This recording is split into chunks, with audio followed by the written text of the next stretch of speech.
فقال تعالى يا أيها الذين آمنوا قوا أنفسكم وأهليكم نارا وقودها الناس والحجارة عليها ملائكة غلاظ شداد لا يعصون الله ما أمرهم ويفعلون ما يؤمرون।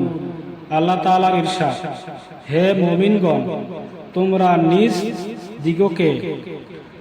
নিজ দিগকে তোমাদের পরিবার পরিজনকে সেই অগ্নি হইতে রক্ষা করো, যাহার ইন্ধন মানুষ ও পাথর সমূহ হইবে, যাহাতে কঠোর স্বভাব ও শক্তিশালী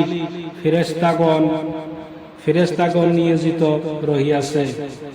তাহারা কোনো বিষয়ে আল্লাহ তাআলার নাফরমানি করে না এবং তাহা করেন যাহা তাহাদিগকে হুকুম করা হয়।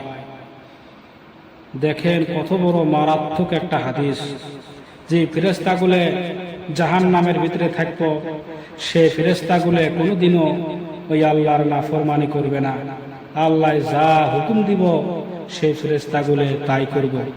এই জন্য আল্লাহ তাআলা বলছে যে হে মুমিনগণ, তোমরা নিজ দিগকে ও তোমার পরিবার পরিজনকে সে অগ্নি হইতে রক্ষা করো। হ্যাঁ, পরিবার পরিজন এদেরকে রক্ষা করে রেখেছে। আল্লাহ তাআলা আমাদের সকলকে এই আয়াত অনুযায়ী আমল করার তৌফিক দান করুক।